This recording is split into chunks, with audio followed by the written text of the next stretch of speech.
말씀을 드리고자 합니다. 어제도 장례식이 있어서 화장을 하고 또 선산인 곳에 가서 수련면에 안장을 하고 왔습니다. 날씨는 좀 덥고 힘들었지만 돌아오면서 제 자신을 돌아보니 나도 언젠가는 갈 때가 있구나 하는 생각을 하게 되었습니다. 자, 모든 분들이 그런 생각을 할 거예요. 내가 천년만년 이곳에 사는 것이 아니다. 언젠가는 주님이 오라면 우리는 다 가야 될 사람들인 줄 압니다. 알렉산더 대왕의 아버지였던 필립이세는 이것을 알고 자기의 남아있는 기간들을 어떻게 하면 좀 더 정신을 바짝 차리고 또 경건하게 또 보람있게 후회 없이 살 수 있을까를 고민하다가 자신의 시종으로 하여금 아침을 깨울 때에 꼭 냉수 한 그릇과 그리고 해골을 들고 오라고 했습니다. 냉수 한 그릇은 아침에 일할 때 찬물 한 잔을 마시면 속에 좋잖아요. 그리고 해골을 들러오는 이유는 바로 나도 왕이지만은 죽을 때가 있다는 것을 항상 잊지 않기 위해서 그 시종으로 하여금 냉수 한 그릇과 더불어서 해골을 가지고 와서 자기를 깨우라고 했다는 겁니다. 어떤 부자도 어떤 권세를 가진 사람들도 다 안 죽을 수 있는 사람은 아무도 없습니다. 다윗도 왕입니다. 왕이라는 것 알다시피 얼마나 많은 돈을 가지고 있으며 엄청난 권력을 가지고 있죠. 그리고 가장 훌륭한 명의 같은 의사도 그 곁에 두고 있고 가장 좋다는 명약도 언제든지 구할 수 있는 것이 왕이지만 그 자신도 이제 죽을 날이 임박했다는 것을 깨닫게 되었습니다. 사람들은 갑작스럽게 죽을 때는 모르지만 그러나 내가 언젠가는 병이 들거나 점점 인간이 죽을 때가 가까이 오게 되어지면 뭔가를 남기고 싶어 합니다. 바로 유언이죠. 새도 죽을 때가 되면 아주 구슬프게 울게 되고 사람들도 죽을 때가 되면 선하다고 그럽니다. 그 말은 사람이 유언할 때 보면 거짓말을 하지 않고 선한 것, 가장 중요한 것을 유언을 한다고 합니다. 홍역에 젊은 분도 계시고 좀 연세 드신 분도 계시겠지만 혹시 여러분들이 내가 만약에 죽는다면 나는 어떤 말을 남기고 싶을까? 내가 내 자손들에게 무슨 유언을 남기고 싶을까? 한번 생각해 보신 적이 있으시나요? 저는 유아세를 받을 때마다 그 부모님께 묻습니다. 이 아이에 대한 어떤 꿈을 가지고 계십니까? 물어요. 또 청년에게 이제 학습이나 세를 받을 때면 혹시 당신의 꿈이 뭐냐 물으면 어떤 사람들은 생각을 안 해봤는데요, 없는데요. 그럴 때마다 좀 마음이 답답합니다. 왜냐하면 뭔가 인생을 살아가면서 그럴 때에 내가 가진 목적지와 방향을 모르고 간다면 그건 방황이죠. 방황. 그런 사람들은 중간에 좀 힘들거나 어려우면 그냥 돌아와요. 그러나 목적지가 분명한 사람들은, 가야 될 길이 분명한 사람들은 힘들고 어려도 기어코 그 길을 가게 되는 겁니다. 혹시 여러분 살아가면서 내게 어떤 꿈을 가지고 있다고 생각하십니까? 거창해질 필요는 없지만 내가 적어도 이런 삶을 살아야겠다는 꿈이 있는지요? 꿈이 있다면 다시 한 번 더 여러분 인생을 살아가면서 내 후손들에게 내가 어떤 유언을 남길 것인가에 대해서 한번 깊이 생각도 한번 해 보시기를 바랍니다. 오늘 말씀을 들으면서 오늘 다윗이 유언을 남기는데 뭐 거창하게 남긴 게 아니에요. 오늘 본문을 보면 사실은 9절까지가 다윗의 유언인데 오늘부터 읽었던 1절부터 4절까지는 다윗이 어떻게 형통하게 되었는지, 그리고 솔로몬 너가 어떻게 하면 형통하게 될 것인지에 대해서 유언을 하고 있고, 5절부터 9절까지는 다윗의 개인적인 인간관계의 문제에서 너희 주위의 측근들 중에 이러이러한 사람을 조심하고 이러이러한 사람은 청산해라고 하는 인간관계적인 그런 부분에서 말씀하고 있습니다. 자, 오늘 다윗이 자신의 삶을 살아오면서 형통했던 비결을 이야기하고 또 솔로몬이도 그 유언을 말하는데 거창하지 않고 딱 두 가지로 말씀하고 있습니다. 자, 첫 번째는 다윗아 너는 힘써 대장부가 되어라 그랬습니다. 자, 그런데 그 죽기 전에 우리가 1절 2절을 같이 한번 읽어볼까요? 1절 2절 다윗이 죽을 날이 임박하매 그의 아들 솔로몬에게 명령하 이르되 내가 이제 세상 모든 사람이 가는 길로 가게 되었노니. 자, 길을 가게 되면서 어떤 요원을 했을까? 바로 나오는 것이 2절 하반절입니다. 같이 읽읍시다. 너는 힘써 대장부가 되고. 힘써 대장부가 되고. 이 대장부는 남자다운 거죠. 기획이 있고 포기를 모르고 정면 돌파하는 거. 힘써라는 말은 원문에 보면 강해라는 뜻입니다. 대장부는 남자다워라는 뜻이에요. 그러니까 아주 강한 사람으로서 어떤 고난 앞에서도 역경에도 포기하지 말고 정면 돌파하는 그런 대장부가 되어라. 남자다운 사람이 되어라. 그런 말입니다. 다윗이 이런 유언을 하게 된 이유가 있습니다.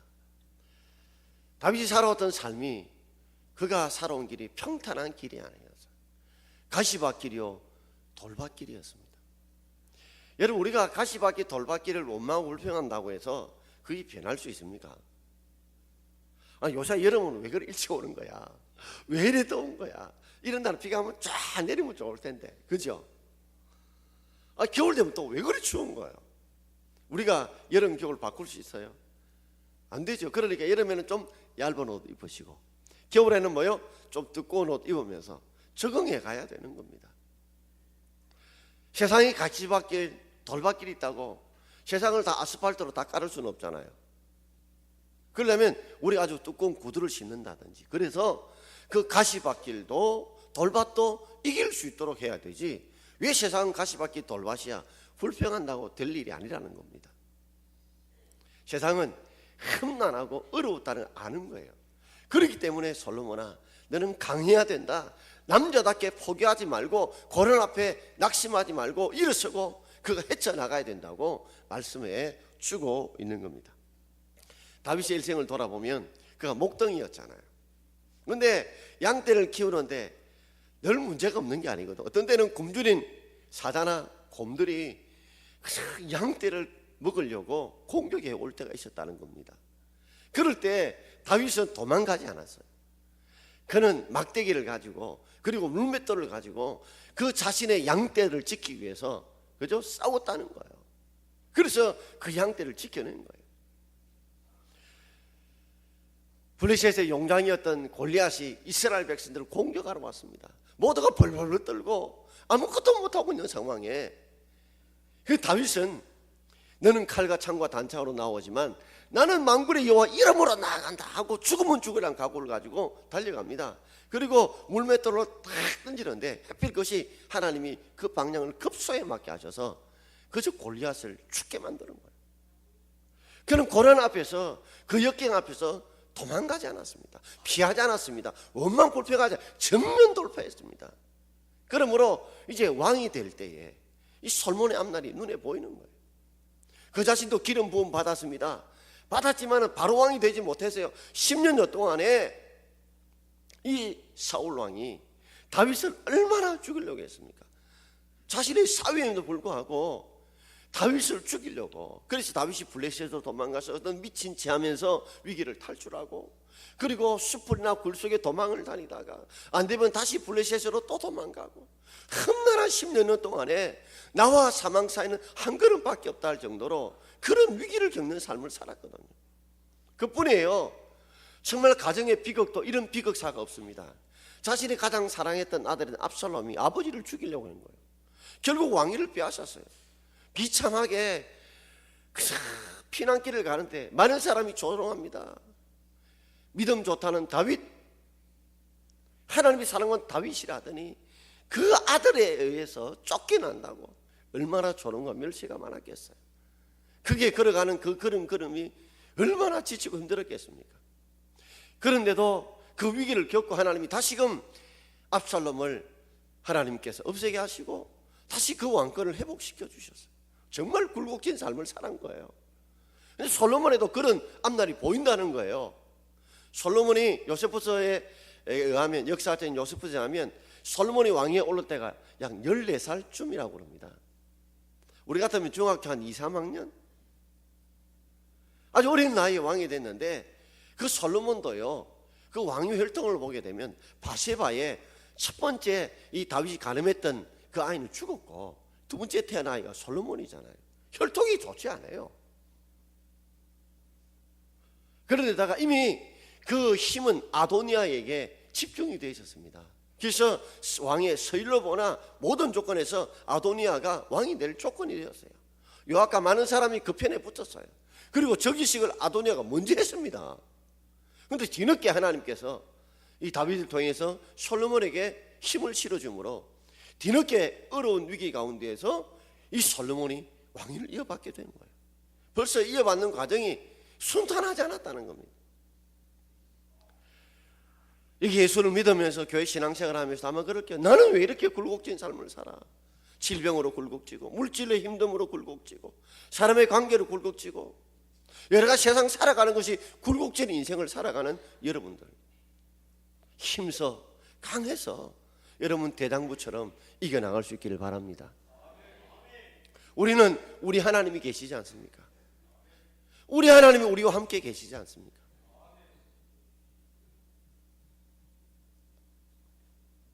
제가 종종 이런 비유를 이야기하는데요, 우리 제 자신을 돌아보면 마치 실과 같아요. 실은 정말 힘이 없어요. 어떤 옷감도 뚫고 갈 만한 힘이 없어요.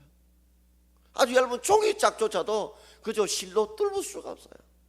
그러나 그 실이 바늘 귀에 끼게 되면, 바늘 귀에 메인 실이 되게 되면 그 두꺼운 청바지도, 그 두꺼운 구두도, 그 두꺼운 가죽도 뚫고 들어갑니다.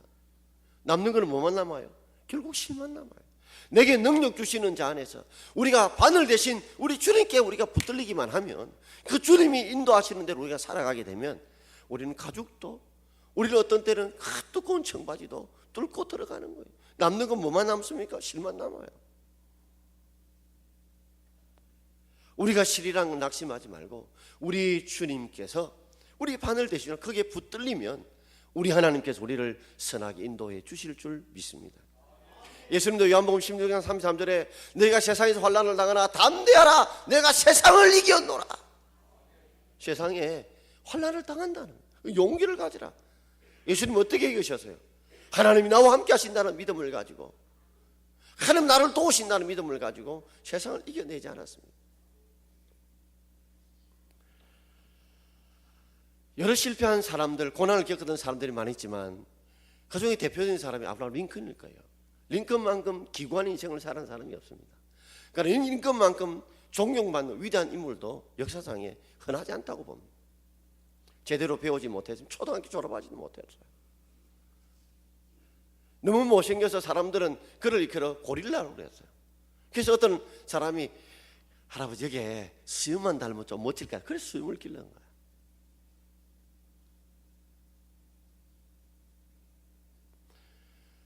가는 성도마다 떨어져요. 사업하는 것마다 실패하고, 아내는 먼저 죽고, 노래주에 걸리고, 그런 가운데 그가 힘써 대장부되듯이 강하고 그 고난을 견뎌 이겨낼 수 있는 것은 바로 그의 생각이 남달랐기 때문에 그렇습니다. 자, 우리 한번 화면에 떴는데 같이 읽어볼까요? 내가 실패할 때 악마는 끝장났다고 내게 말했다. 그러나 내가 실패할 때 하나님은 이 실패의 경험을 가지고 더 크다는 일에 도전하라고 내게 말씀하셨다. 나는 사람 이야기보다 하나님의 음성에 귀를 기울였다. 내가 실패할 때 사람들 넌 끝장나서, 가진 것도 없고 배운 것도 없는 너 끝장나서, 마귀도 그래요. 넌 끝장나서 너는 다시 일어설 수 없어. 그럴 때마다 자기 마음속에 하나님이 어떻게 말씀하냐면 너 이 실패의 경험을 딛고 일어서서 그 경험을 통해서 너가 더 성장할 수 있다, 발전할 수 있다. 그 실패가 그러며 실패가 거침돌이 아니라 디딤돌이 될 수 있다. 이 하나님 주신 말씀, 이걸 붙들고 그는 사람의 소리나 마귀의 소리보다는 하나님의 음성에 귀를 기울였다는 거예요. 그래서 그가 제일 좋아했던 성경이 로마서 8장 28절이에요. 자, 우리 같이 한번 읽어볼까요?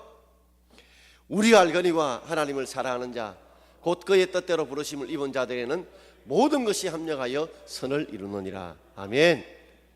하나님을 사랑하는 사람은요, 다 하나님이 뜻대로 다 불러주시는 거예요.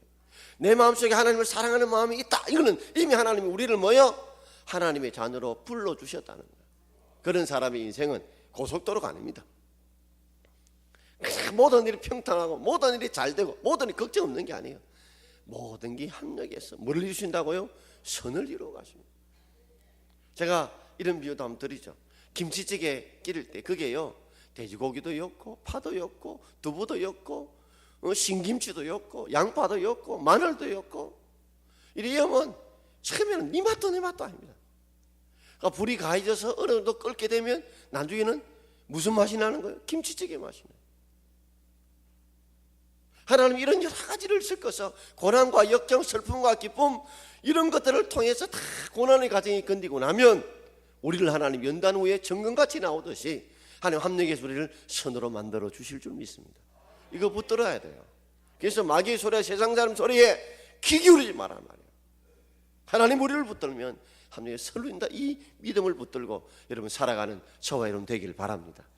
세상의 고난과 역경, 어려움들 불평하고 원망하지 말고 그 모든 것을 잠재우고 그 모든 걸 이기게 하실 그 하나님을 붙들 수 있는, 그 하나님을 의지할 수 있는 저와 여러분 되기를 주의 이름으로 축원드립니다. 자, 두 번째 제목 같이 읽어봅시다. 하나님 말씀을 기록된 대로 지켜라. 자, 그가 그 험난한 역경이 올 때도 그가 형통할 수 있는 비결이 뭐냐?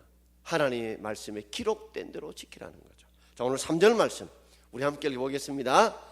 내 하나님 여호와의 명을 지켜 그 길로 행하여 그 법률과 계명과 율례와 정거를 모세의 율법에 기록된 대로 지켜라.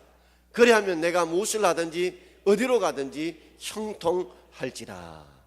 자, 이중 명령을, 같은 명령을 두 번 반복하고 있어요.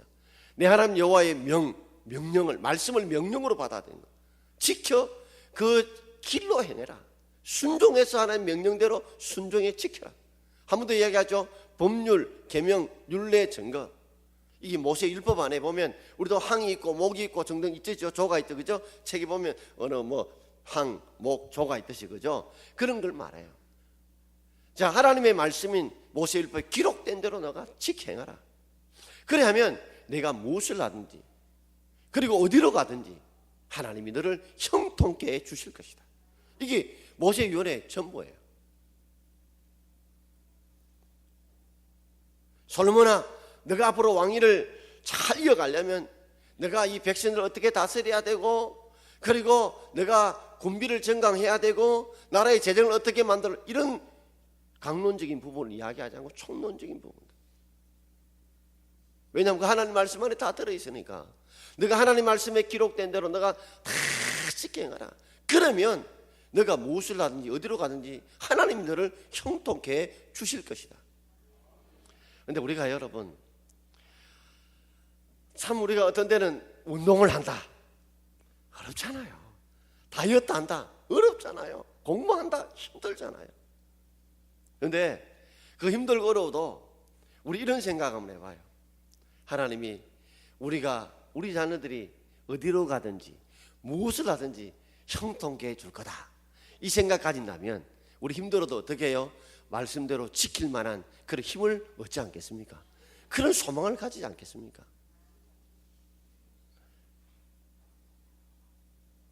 어디로 가든지 무엇을 형통할 수만 있다면, 그것이 아무리 힘들고 어렵다고 한다 할지라도 우리는 그 말씀을 지킬 수 있다는 거죠.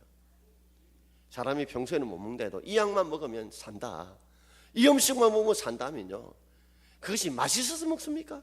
쓰고 도저히 먹을 수 없어도 살기 위해서라면, 살 수만 있다면 우리가 먹잖아요. 우리 하나님 말씀도 여러분 그냥 마음이 아니라 내가 어디로 가든지 무엇을 하든지 어떤 조건을 걸지 않았어요. 내가 얼마나 많이 배웠고, 내가 너희 가정이 어떻고, 너가 너희 학력이 어떻고, 너희의 배경이 어떻고, 이런 거 다 묻지 않아요. 단지 하나님께서는 너가 어디로 가든지 무엇을 하든지 간에 너가 말씀대로 지켜 순종하면 하나님께서 너를 형통케 해줄 거라는 거죠. 왜 이런 말을 했을까요? 다윗의 삶이 그랬거든요. 다윗은 가문이 별로 좋지 않았어요. 정도모가 모함 여자였잖아요. 그리고 그 역시 아들 중에 막내로서 똑똑하지 못했어요. 아버지 볼 때는 그 다른 형들이 더 잘생기고 더 훌륭해 보였다고. 왜요? 이 사무엘이 기름 부음 받을 때 다윗은 아예 안중에도 없었거든요. 한마디로 빼대도 있는 가문도 아니고 그렇게 많이 배운 그런 다윗도 아님에도 불구하고 다윗이 형통한 비결은 딱 하나예요. 하나님 마음에 합했다. 그거 하나밖에 없어요. 하나님 마음에 합했다는 말이 무슨 말일까요? 하나님이 생각하면 그 생각을 다윗이 가졌고, 하나님 이래 행동을 좋겠다면 다윗이 그런 행동을 했다는 거죠. 표현이 좀 유치하겠지만 리모컨 같은 인생을 살아요. 누르면 누르는 대로 조종되듯이 하나님의 마음대로, 하나님의 행동대로, 하나님의 뜻대로 움직였던 사람이 다윗이고, 그런 다윗을 하나님은 어떻게 해요? 형통케 하시는 거예요.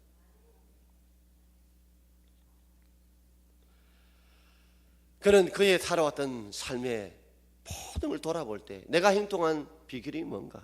딴 거 없었다. 내가 하나님 말씀대로 살려고 할 때, 지키려고 할 때 하나님 나를 어디로 가든지 무엇을 하든지 전쟁에 이기게 하시고 형통케 해주셨다. 그 자신의 삶에 살아왔던 형통의 비결을 자기 아들이었던 솔로몬에게 유산으로 지금 물려주고 있는 거예요. 여러분, 물어봅시다. 여러분들의 자녀들에게 어떤 유언을 해주고 싶어요? 내 이 돈 주는 돈 너 아껴 생각하고 살아야 된다. 보증 서지 마라. 뭐 하지 마라. 뭐 이런 이야기만 할 겁니까? 내가 좀 믿음으로 좀 살아서, 하나님의 뜻대로 좀 살아서, 이런 하나님 말씀대로 살아볼 때 하나님이 도우시더라, 함께 하시더라, 형통하게 하더라. 이런 유언을 우리도 남겨주시면 좋겠습니다, 여러분. 자, 그러면서 한 번 더 솔로몬에게 이제 과거의 자신을 하나님이 어떻게 행통했다는 비결을 3절에 이야기했다면, 이 4절에는 앞으로 일어나지 않을 미래 일에 대해서 형통의 비결을 이렇게 말씀해 주고 있습니다. 자, 4절 말씀 함께 읽겠습니다. 여호와께서 내 일에 대하여 말씀하시기를, 만일 내 자손들이 그들의 길을 삼가 마음을 다하고 성품을 다하여 진실이 내 앞에서 행하면 이스라엘 왕에 오를 사람이 내게서 끊어지지 아니하리라 하신 말씀을 확실히 이루게 하시리라. 자, 이 말씀은 사무엘하 7장의 나단 선지자를 통해서 다윗이 하나님을 위해서 내가 무엇을 할까 그 말 고민하다가 하나님을 위해서 내가 성전을 지어야 되겠다, 그런 마음을 가졌을 때 하나님이 나단 선지자를 보내서 그 마음을 너무 기쁘게 여기셨어요. 그러나 너는 전쟁을 많이 흘러 피 흘렸기 때문에 너는 멋지고 너 아들 솔로몬, 평화라는 일반 솔로몬이 성전을 지을 것이다. 그러면서 그 마음을 기쁘게 보시고 하나님께서 주셨던 나단 선지자를 주셨던 말씀이에요. 근데 그걸 가슴에 새겼어요. 그러면서 만일 내 자손들이, 다윗 너 후손들이 그들의 길을 삼가 조심해서 마음을 다하고 성품 인격을 다 해서 진실하게 하나님 앞에 지켜 순종하면 이스라엘 왕에 오를 사람이 내게서 끊어지지 않겠다 하신 말씀을 확실히 이루게 할 거다. 누가요? 하나님께서. 여러분, 부자도 3대 안 간답니다. 부자도 3대 안 간다고 그래요. 솔로몬이 죽자 결국에는 나중에는 솔로몬이 뒤에는 우상을 숭배하면 범죄의 나라가 쪼개지죠. 남쪽 유다와 북쪽 이스라엘 쪼개집니다. 근데 북쪽 이스라엘은 10지파가 같지만 나중에는 이 지파가 왕, 저 지파 왕에서 나중에 없어지게 돼요. 아수르에서 점령당하고 722년에 기원전, 그리고 혼혈 족속이 생겨버려요. 근데 남쪽 유다는요, 하나님의 약속대로 계속해서 다윗의 후손들이 왕위를 이어받는데 19대가 이어받아요. 그래서 1000대까지 은혜를 베푸신다는 말씀이 바로 이런 말씀입니다. 여러분, 인간이 지킬 수 있는 게 그게 오래 못 간다는 거예요. 근데 다윗은 일어나지 않을 일이지만 과거의 약속을 지켰던 그 하나님께서는 반드시 우리가 하나님 말씀 지켜 순종하면 우리의 후손들도 이 다윗의 이 후손들이 대가 이어지지 않고 왕위에 오를 것이라는 이 믿음을 확실히 믿었어요. 그래서 뭐요? 확실히 이루게 할 거다. 그 미래의 약속을 확실히 붙들고 지금 죽는 거예요. 그러면 그 약속을, 야 솔로몬아 너도 이 약속 붙들고 살아야 된다 하고 이 솔로몬에게 유언으로 남겨두고 있는 것입니다. 사랑하는 성도 여러분, 우리가 하나님 명령을 지킨다는 게 얼마나 힘들고 그런지 몰라요. 우리가 방법을 몰라서 못합니까? 그 과정이 쉽지 않다는 걸 알잖아요. 여러분, 여기 다이어트 안 하고 싶은 사람이 있습니까? 그게 뭐 어렵습니까? 음식 조절하고 운동 많이 하고, 그죠? 쉽지 않잖아요. 우리 자신의 욕망과 얼마나 맛있는 거 있는 음식을 안 먹고 맛없는 음식을 먹어야 된다는 거, 그것이 무슨 일입니까? 누가 땀 흘리는 걸 좋아합니까? 근데 가만히 있어가 살 빠지면 얼마나 좋겠어요. 그 과정이 힘들고 어렵다는 거죠. 마상 하나님의 말씀을 지키고 순종하는 거 쉽지 않아요. 그러나 그 힘든 과정 속에 뭐요? 어디로 가니 무엇을 하나님이 형통케 할 것이다, 이걸 바라보면 여러분 이겨나갈 수 있습니다. 여러분 2년 후에 내가 아파트에 어디에 들어갈 거다 싶으면 지금은 월세 살고 힘들고 어려워도 2년 지나면 내가 아파트에 살아간다, 이런 소망을 가지는 사람들이 있죠. 그 견뎌내는 거 똑같아요. 모세도 죽으면서 여호수아에게 똑같은 유언을 남겼죠. 여호수아 1장 7절 말씀 한번 같이 읽어볼까요? 오직 강하고 극히 담대하여 나의 종 모세가 내게 명령한 그 율법을 다 지켜 행하고 우로나 자로나 치우치지 말라. 그러면 어디로 가든지 형통하리니.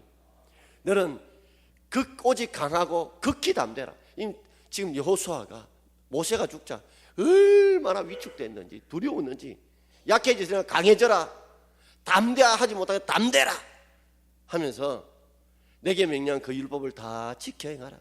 특별히 자루나 우루나 치우치지 마라. 그 말씀의 정도를 걸어라. 그러면 어디로 가든지 형통하게 할 것이다. 이미 40년 전에 하나님께서 가나안 땅을 주인다 해도 불구하고 위기 앞에서 말씀에 순종하지 않다가 그들은 20세 이상의 남자들이 40년 뺑뺑이 돌다가 광야에 다 죽어버렸어요. 하나님의 교훈을 가슴에 깊이 깨달았던 여호수아는, 그걸 눈으로 봤던 여호수아는 하나님께 여리고성을 무너뜨리는데 그 방법이 뭐냐면 정말 감당하기 힘든 방법이에요. 매일 하루에 한 번씩 돌고 6일 동안 마지막 날 7째 날은 제사장이 양나나팔을 불거든 고함을 질러라. 그러면 여리고성이 무너진다. 여리고성은요 언덕 위에 있어요. 한번 생각해 봐요. 그럼 위에서 아래가 잘 보이죠. 하루에 한 번 도는데 그 사람들이 만약 그 불화살 쏘아버리고 돌 던져버리고 뜨거운 물 부어버리고 공격해 오면 그 사람들 아무 무기 준비 없이 그냥 돌아간 거예요. 그래서 하나님이 두려워 떨 그들에게 입을 다물겠는 거예요. 왜냐하면 이러다 죽는 거 아이가, 저 공격 오는 거예요. 이런 마음이 들게 되면 주의사에 뭐요? 두려움이 강하게 엄습할 수 있기 때문에 입을 다물게 하죠. 그런데 놀랍게도 그 안에 있는 사람이 이렇게 공격하기 좋은 그런 기회가 오면 공격하지 않았어요. 마지막 날 7째 날에 7번 들고 제사장 양말나팔을 불 때 고함 지를 때 그 여리고성이 무너졌어요. 지금도 가보면 고각절은 무너질 때 높은 좀 언덕에 있기 때문에 안에서 밖으로 넘어지면요 뭐요? 돌던 이스라엘 백성이 깔리가 죽는 거예요. 근데 어떻게 넘었냐면 밖에서 안으로 넘어진 거예요. 하나님은 그 백성들이 소리쳐서 여리고성이 무너졌을까요? 천만의 만만의 말씀입니다. 하나님은 그들의 순종할 수 없는 것을 요구하시고 그 하나님이 순종할 때에 그 순종을 보시고 하나님이 여리고성을 무너뜨린 줄 믿습니다. 우리 인생에도 철옹성 같은 무너뜨려야 되는데 무너뜨릴 수 없을 때 여러분 하나님 말씀이 이렇게 우리에게 명령하시고 말씀하시면 내 생각이나 내 이성이나 내 논리에 안 맞더라도 순종할 수 있는 저와 여러분 되길 바랍니다. 그럴 때 하나님이 순종하는 자에게 능력을 부으시고 순종하는 자에게 기적을 부으시는 거예요. 그전에 무슨 일이 있었어요? 요단강 건넌 사건이 있었죠. 요단강을 건너는데 그때는 이 여름 홍수 때예요. 볼이 추수할 때인데 막 우리가 홍수 때란 말이에요. 그런데 요단강을 건너면 다리를 놔주고 건너야 되는데 그러지 않고 벗개를 짊어지고 건너라는 거예요. 누가 생각해도 이는 물에 빠져 죽는 거예요. 그런데 죽으면 죽으라는 각오를 가지고 제사장이 벗개를 짊어지고 요단강에 발을 디디자 그때 마치 물벽이 쓰듯이 물이 멈추고 그들이 건너간 거예요. 그들이 발을 디뎠기 때문에 물벽이 선 거예요. 하나님이 순종할 수 없는 상황에 죽으면 죽이라고 순종하는 자를 통해서 하나님이 기적을 베푸시고 능력을 베풀어 주실 줄 믿습니다. 오늘 우리 삶에도 마찬가지예요. 여러분 정말 인간의 논리로 싸우려고 하지 마십시오. 인간의 생각으로 하려고 하지 마십시오. 내 욕심대로 하려 하지 마시고 정말 하나님의 말씀대로 여러분이 순종하고 지켜나가면 하나님이 여러분의 앞날을 어디로 가는지 모두 형통할 것이고 여러분의 후대를 하나님이 지켜주실 줄 믿습니다. 여러분 여러분이 아무리 자신들을 지켜보십시오. 유산을 남겨주면서 이거 우리 후손들의 재산이 참 천만의 만만의 말씀입니다. 여러분, 하나님 지켜주셔야 돼요. 저는 끝으로 록펠러 이야기를 좀 드리고자 합니다. 록펠러는 이민원 가정의 자로서 제대로 배우지도 못했어요. 못 배운 것 때문에 약혼자에게 결국 버림도 받았습니다. 모은 돈을 가지고 젊을 때 광산업을 했지만은 결국 광산이 망하게 되고 사기를 당해서 완전 알거지가 되었습니다. 빚더미에 앉았어요. 그 가운데 주님을 찾고 의지할 때 그가 석유를 개발하게 되었어요. 미국 석유의 90%를 그가 지게 된 거예요. 그리고 세계 33세에 100만장 되고 43세에 미국 최고의 부자가 되었어요. 그럼에도 돈 욕심은 멈추지 않더라는 거죠. 그것 때문에 심한 노이즈로 때문에 소화불량으로 음식을 먹을 수가 없어요. 잠을 잘 수가 없어요. 악몽에 시달리고 무력감에 시달려서 의사라 하여금 당신은 몇 달 살지 못하고 죽을 것이라는 사망 선고를 받습니다. 그 가운데서 록펠러는 자기 인생을 돌아본 거예요. 이왕 죽을 것이라고 한다면 나이 55세에 내가 무엇을 하고 죽어야 될 건가. 돌아보니 그가 생각해 본 게 하나님 사랑, 이웃 사랑을 실천해야 되겠다 싶어서 그는 그 재산을 가지고 악착한 모든 그 재산을 가지고 그는 100만 평이 넘는 미국 땅 12개를 세우고 수많은 도서관을 세우고 병원을 세우고 그리고 많은 사람들에게 베풀었죠. 그래서 록펠러 가문이 한때 뉴욕의 모든 시민들의 수도값을 대신 다 갚았다고 하죠. 그만큼 부자라고 해요. 지금 세계 부자들은 록펠러에 비하면 10분의 1도 되지 않는다고 합니다. 그만큼 부자였대요. 그는 모든 교회를 짓거나 병원을 짓거나 도서관을 짓거나 학교를 지을 때 자기 이름을 절대 내지 말라고 그랬습니다. 왜냐하면 이 돈은 내 것이 아니라 하나님께서 나를 통해 주신 것이기 때문에 하나님의 영광을 드러내기를 원했어요. 그런데 단 하나, 그가 아내가 일찍 죽자 아내를 위해서 교회를 하나 세웠는데 그게 록펠러교예요. 여러분, 여자들은 결혼하면 남자 성 따라가는 거 아시죠? 그래서 그 아내의 이름을 따라서 록펠러 교회를 하나 세웠어요. 경제부 기자가 찾아왔어요. 그리고 당신이 이렇게 36년 동안 계속해서 미국의 최고 부자로 이렇게 살아가는 비결이 뭐냐 물었어요. 그러자 록펠러가 말했습니다. 우리 부모님이 유산을 내게 잘 남겨주시기 때문이라고. 기자도 알거든요. 그 집안의 부모들이 가난한 거 아는데 부모가 무슨 유산을 알려주신 것입니까? 묻자 우리 부모님이 내게 신앙의 유산을 남겨주셨습니다. 그 신앙의 유산이 어떤 것입니까? 물었어요. 그러면 그는 11조 신앙을 이야기했습니다. 내가 8살 우리 엄마가 20센트를 주면서 2센트는 하나님의 것이다, 반드시 하나님께 바치라고 8살 때부터 그 11조 훈련을 시켰습니다. 그가 죽을 때까지 그 11조를 계산하는 직원만 40명 두었다 그러거든요. 여러분 생각해 보십시오. 자신이 11조를 감당 계산하는 직원만 40명을 두었다 할 정도로 그만큼 철저하게 이 11조 생활을 했다는 거죠. 그리고 두 번째 그 신앙의 유산이 뭐냐면 예배 시간에 맨 앞자리에 앉았다는 겁니다. 엄마가 그랬대요. 내가 은혜를 받아야 되는, 은혜 받으려면 맨 앞자리에 목사님과 눈이 마주쳐야 된다. 그래서 록펠러가 다니는 교회가 한 800명 정도 예배를 드렸대요. 근데 록펠러를 구경하기 위해서 매주일마다 오는 사람이 한 800명쯤 됐다고 합니다. 근데 대부분의 사람들이 록펠러를 구경을 못 한대요. 왜냐하면 록펠러는 예배 30분 내지 40분 전에 미리 온다는 거예요. 왜 오느냐고 기자가 물었더니 앞자리를 빼앗기지 않기 위해서. 맨 앞자리를 빼앗기 위해서. 그래서 찬양대 이 자리가 금자리입니다, 여러분.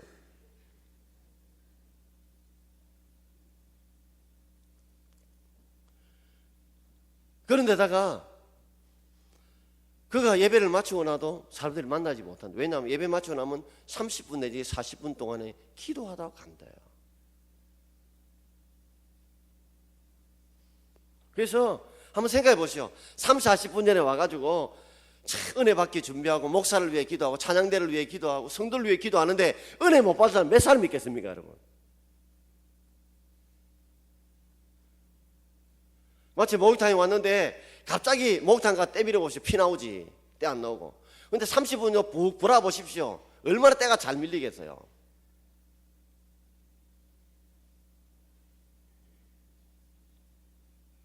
마치고 나면 또 하나님 앞 주신 은혜를 위해서 3, 40분 기도하고 돌아갔다는 거예요. 그러면서 누가 물었대요. 아니 11조를 하게 되면 당신 돈을 10분을 내놓는데 어떻게 사업에 성공하게 되느냐 물었더니 로펠로가 하는 말이 그랬대요. 다른 사람들은 돈을 막 땡기가 사업을 해도 안 되는데 어떻게 내놓고 되느냐. 다른 사람들은 3, 4년 정도만 보는데 자기는 30년, 40년을 볼 수 있는 눈을 주셨다는 거예요. 지혜를 주셨다는 거예요. 그러니까 투자를 하게 되면 이 투자가 3, 40년을 볼 수 있는 지혜를 주시다는 거예요. 그래서 그 대가 큰 이어받게 되는 거예요.